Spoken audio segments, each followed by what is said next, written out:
आंबेडकरी संघटनेच्या वतीनं या ठिकाणी आम्ही दादांना आणि शिंदे शिवसेनेला या ठिकाणी पाठिंबा देत आहोत आणि लवकरच एक मोठं नियोजन मेळावा आपण जुन्नर तालुक्यामध्ये घेणार आहोत.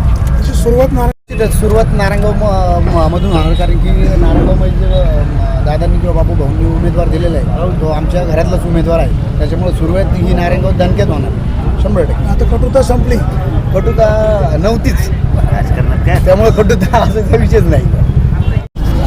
बघा योगायोग कसा आहे साहेब, हे दोन्ही गणेश आणि आज सायंकाळपासून आपली गणेश जयंती, मागे गणेश जयंती म्हणजे सुरुवात होते आणि नाव आहे राम रेपाळे उमेदमध्ये. मला सांगा याच्यापेक्षा दूरदर्शन करायला योग काय असलं पाहिजे. खरं तर ही सगळी जे आमची भावंड आहेत, आम्ही अनेक वर्ष काम करतो आणि एकमेकांच्या प्रेमामध्ये आहोत. उमेदवारी देत असताना या समाजाला मात्र बरोबर घेऊन जायचं. आज तुम्हाला माहिती आहे डॉक्टर शुभदा वावलताई या नगरीच्या सरपंच आहेत, प्रथम लोकनियुक्त सरपंच.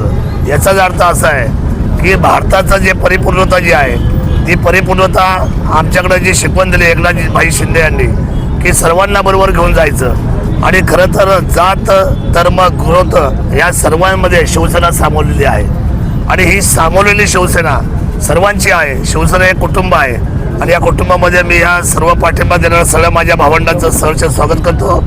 दोन्ही गणेशांना मी शब्द देतो. तालुक्याचा आमदार या नात्याने रामभाई रेपाळे शिवसेना सचिव यांच्या साक्षीने आम्ही सगळी मंडळी या ठिकाणी उपस्थित आहेत. प्रसन्नजी असतील, माऊली शेठ असतील, बाबूरावजी असतील आणि आम्ही सगळे शिवसेना सगळे सहकारी ह्या असलेल्या आमच्या घटकाला इथून पुढच्या कालखंडामध्ये जे जे त्यांच्या अपेक्षित असलेल्या गरजा असतील किंबहुना विकासाची व्यवस्था असेल याच्यामध्ये त्यांच्या उद्याच्या 4 वर्षाच्या माझ्या आमदारकीच्या काळात आणि ह्या 5 वर्षाच्या बाबूभाई आणि माऊली शेठच्या जिल्हा परिषदेच्या काळात आम्ही 100% त्यांच्या जेवढ्या काही अडचणी असेल ते आम्ही 100% फुलफिल करू असा शब्द आम्ही शिवसेना पक्षाच्या वतीने देतो आणि आम्हाला पाठिंबा व्यक्त केला मी मनापासून आपल्याला धन्यवाद देतो. जय शिवराय, जय भीम.